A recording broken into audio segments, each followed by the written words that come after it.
September 12, 1958. Big Sam's finger tightened around the trigger. Point-blank range. Back of Bumpy Johnson's head. 300 people watching. He pulled. Click. Nothing. The sound of that misfire didn't just save Bumpy's life. It ended a war before it started. But here's what nobody knows. Bumpy had been counting on that click for 3 weeks.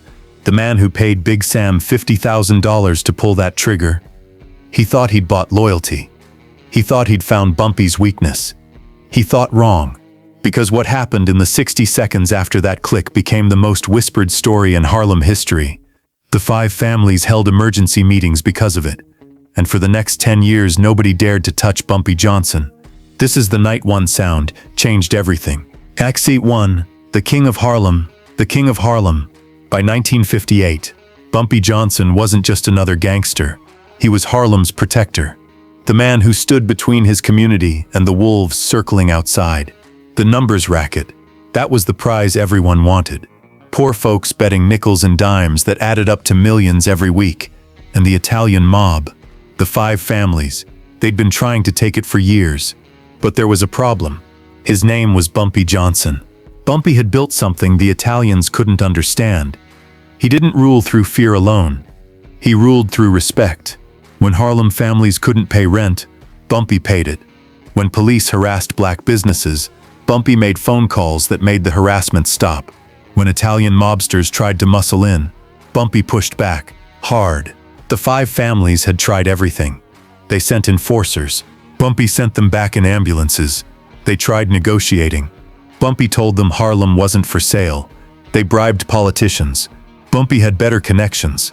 By 1958, the families were desperate.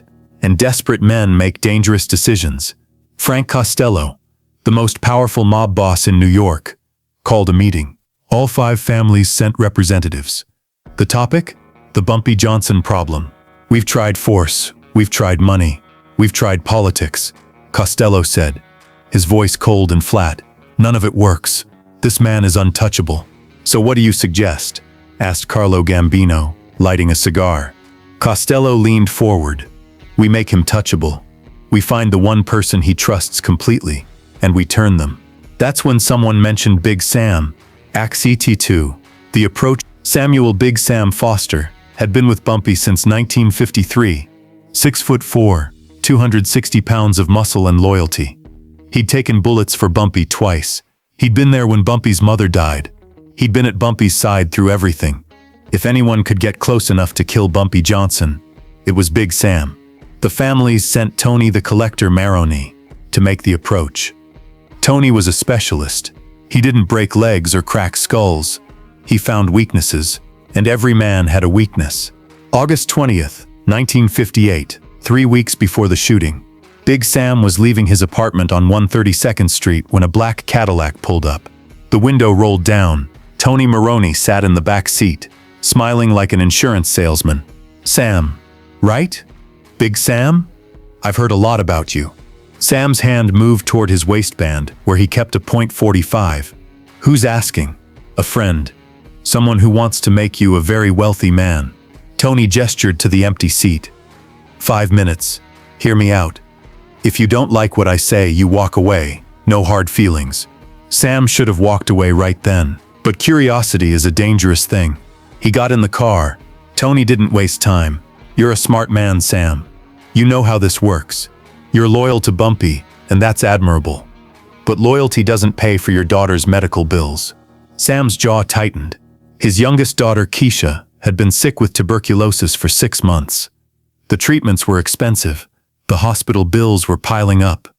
Sam had asked Bumpy for help, and Bumpy had given him $2,000. But it wasn't enough. It was never enough. Tony opened a briefcase. Inside were neat stacks of $100 bills. $50,000. That's what we're offering. Enough to pay every medical bill. Enough to move your family somewhere safe, somewhere clean, where your daughter can breathe. For what? Sam asked, though he already knew the answer. 1 bullet. 1 moment. You walk into Lenox Lounge on September 12th. Bumpy will be there like he always is on Friday nights. You wait until he's distracted. 1 shot to the back of the head. Quick, clean, then you disappear. We have a car waiting. New identities for your whole family. By morning, you'll be in Miami. By next week, you'll be someone else entirely. Sam stared at the money. $50,000. His daughter's life, his family's future, all for one trigger pull. And if I say no? Sam asked quietly. Tony's smile faded. Then your daughter dies slowly in that charity ward hospital. Then you keep working for Bumpy, watching your back every day, knowing that one day a bullet with your name on it is coming. Because that's how this life ends, Sam. You know it. I know it. My only question is whether you die poor or rich. Sam got out of the car without saying a word, but the briefcase stayed with him. Tony had left it on the seat, the stacks of money visible, tempting. That night, Sam couldn't sleep. He kept seeing his daughter's face, her labored breathing, the way she tried to smile through the pain. He kept seeing that briefcase full of money, enough money to save her, enough money to give his family a real life. 3 days later, Sam made his decision. He called the number Tony had left him. I'm in, Sam said, but I want the money up front. Half now, half after. Done, Tony replied. Welcome to the winning side. Act 3. The man who knew what Big Sam didn't know. What Tony didn't know. What nobody knew. Bumpy Johnson already knew about the approach. Before Sam even got into that Cadillac, Bumpy knew. See, Bumpy Johnson didn't become the king of Harlem by trusting people. He became king by knowing people. By understanding that every man has a price, every man has a weakness, and every man can be bought or broken. Bumpy had eyes everywhere. Bartenders, shoeshine boys, cab drivers, janitors, people nobody noticed. People the Italian mob never thought to pay attention to. And one of those people, a parking attendant named Jerome, had seen Tony Morone's Cadillac pull up outside Sam's apartment. He'd seen Sam get in. He'd written down the license plate. 2 hours later, Jerome was in Bumpy's office above Small's Paradise Jazz Club. Tony Morone's car, Jerome said, sliding a piece of paper across the desk. Parked outside Big Sam's place this morning. Sam got in, stayed for 5 minutes, got out. Bumpy looked at the paper, then at Jerome. You sure it was Morone? Positive, I've seen him before. Collects from the Italian joints on the east side. Bumpy was silent for a long moment. Then he opened his desk drawer, pulled out $500 and handed it to Jerome. You didn't see anything. You weren't there. Understand? Yes, sir, Mr. Johnson. After Jerome left, Bumpy sat in his office for 2 hours, thinking. Sam had been with him for 5 years, good years, loyal years. They'd been through wars together. Bumpy had trusted him with his life. But now the Italians were in Sam's ear, and if there was one thing Bumpy knew about desperate men, it was this. They made bad choices. Bumpy could have killed Sam right then. One phone call and Sam would disappear into the East River. That's what most men in Bumpy's position would have done. Eliminate the threat, move on. But Bumpy Johnson wasn't most men. Over the next 3 weeks, Bumpy watched Sam carefully. He saw the way Sam's hands shook sometimes. He saw the worry in Sam's eyes. He saw a man struggling with an impossible choice, loyalty or survival. And Bumpy made a decision. He wouldn't kill Sam. He'd teach him. Act 4. The swap. Bumpy called in a favor from a gunsmith in Brooklyn. A man named Victor who'd been modifying firearms for Bumpy for 15 years. I need you to do something for me, Bumpy said. I need you to make a gun that doesn't work. Victor was confused. You want a broken gun? No. I want a gun that looks perfect, feels perfect, but when you pull the trigger, nothing happens. No bullet, no firing pin strike, just a click. You want a dummy gun? A very convincing dummy gun. Can you do it? Victor could. Within 3 days, he delivered a modified .38 special that looked identical to Sam's service weapon. Same weight, same feel, but completely inoperable.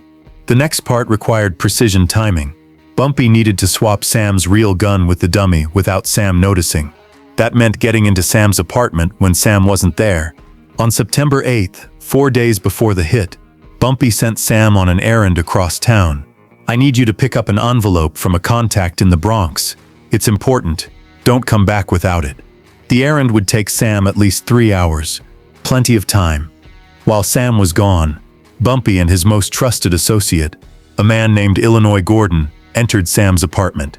They found Sam's gun in a shoebox under the bed, exactly where Bumpy knew it would be. They swapped it with Victor's dummy gun. Sam would never know the difference. Now Bumpy had to wait. He had to let Sam make his move. Because if Bumpy confronted Sam before the assassination attempt, Sam could deny everything. The Italians could find another traitor. The cycle would continue. No, Bumpy needed Sam to pull the trigger. He needed Sam to commit. And then, in that moment of ultimate betrayal, Bumpy would reveal the truth, not just to Sam, but to every person in that room, to all of Harlem, to the 5 families. The message would be clear. You can't kill Bumpy Johnson because Bumpy Johnson is always 3 moves ahead. Ox 8-5. The night, September 12, 1958, 11:47 p.m. Lenox Lounge. The club was packed that night. 300 people.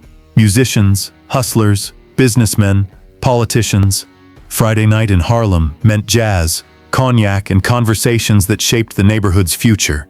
Bumpy was at his usual corner table with 2 city councilmen, discussing a new housing development in Sugar Hill. He wore an impeccable gray suit, his trademark fedora resting on the table beside an untouched glass of Hennessy. Big Sam arrived at 11:30.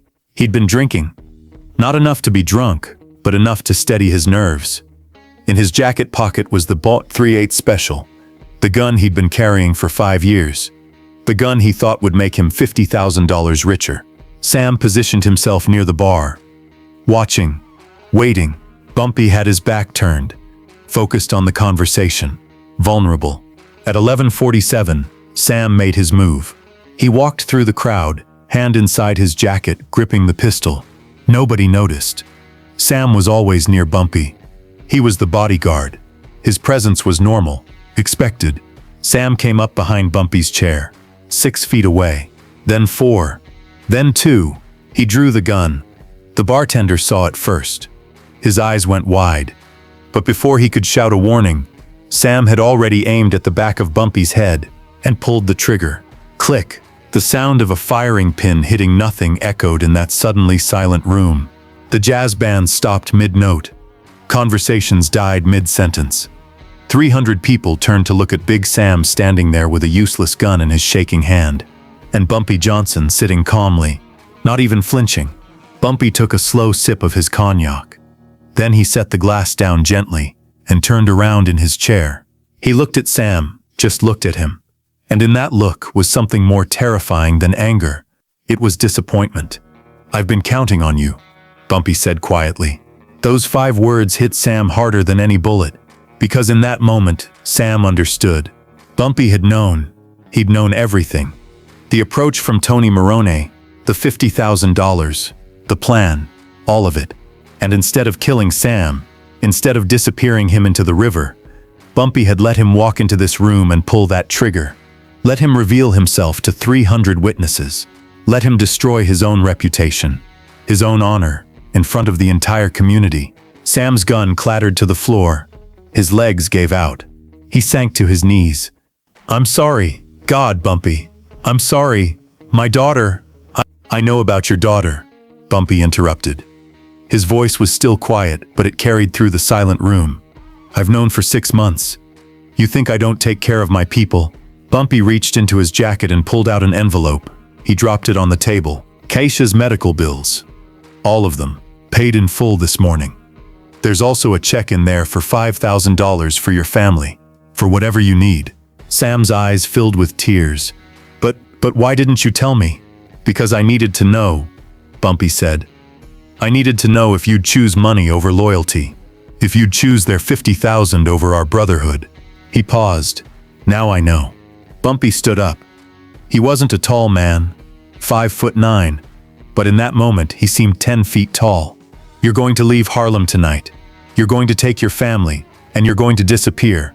I don't care where, but if I ever see your face again, if I ever hear your name again, there won't be a second chance. Do you understand?" Sam nodded, tears streaming down his face. "And Sam," Bumpy's voice dropped even lower, "when the Italians ask you what happened here tonight, you tell them exactly what you saw. You tell them Bumpy Johnson knew. You tell them he's always known. You tell them they can't buy loyalty in Harlem, And you tell them if they ever try something like this again, I won't be this merciful." Sam stood on shaking legs, picked up his useless gun, and walked out of Lenox Lounge. He would leave New York that night and never return. The last anyone heard, he was working construction in Detroit, a broken man carrying the weight of his betrayal for the rest of his life. Act 6. The message, after Sam left, Bumpy turned to face the room. 300 people stared at him in silence. They'd just witnessed something impossible. They'd watched a man try to assassinate Bumpy Johnson, and they'd watched Bumpy turn that assassination into a lesson. "Let me make something clear," Bumpy said, his voice carrying to every corner of the room. "The Italians think they can buy us. They think they can divide us. They think they can take Harlem because we're poor, because we're black, because we don't matter." He picked up his cognac glass. "They're wrong. Harlem isn't for sale. It never was. It never will be.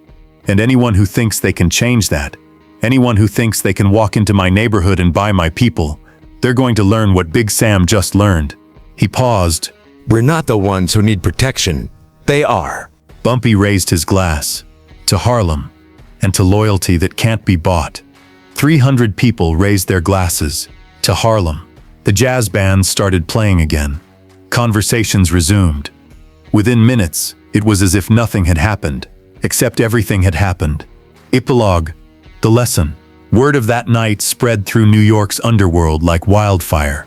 By morning, every mobster from Boston to Baltimore had heard the story. Bumpy Johnson had known about the hit for 3 weeks. He'd let it play out. He'd made a traitor reveal himself in front of 300 witnesses, and he'd done it all without spilling a drop of blood. The 5 families called an emergency meeting the next day. Frank Costello was furious. Not at Bumpy, at Tony Maroney for failing, but Carlo Gambino saw something else. "We can't beat this man," Gambino said quietly. "We've tried everything. Force didn't work, money didn't work, turning his own people didn't work. Every time we move against him, he's already seen it coming. So what do we do?" Costello demanded. Gambino lit a cigar. "We leave Harlem alone. We focus on Brooklyn, Queens, the Bronx, but Harlem belongs to Bumpy Johnson, and trying to take it from him is just going to cost us more money and more men." It was the first time the 5 families had ever backed down from a territorial dispute, but they had no choice. Bumpy Johnson had proven something that night at Lenox Lounge. He wasn't just a gangster, he was a strategist, a chess player who saw 10 moves ahead. And you don't play chess with a grandmaster unless you're ready to lose. The story of Big Sam's betrayal became legend in Harlem.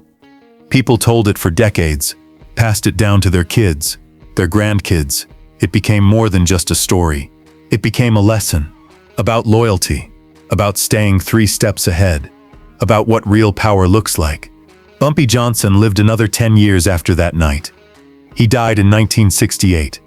Not from a bullet, but from a heart attack. Ironically, in the same Lenox Lounge where he'd faced down Big Sam. But here's the thing. Bumpy proved something that night that most people miss. The most dangerous weapon isn't a gun. It's knowing what's coming before your enemy does. It's turning their plan into your victory. It's playing chess while they're still learning checkers. Big Sam took $50,000 from the mob. He left New York with nothing but shame. And Bumpy? He went back to his corner table, finished his cognac, and kept being the king of Harlem. In Harlem, respect wasn't given. It was earned. And Bumpy Johnson earned his every single day.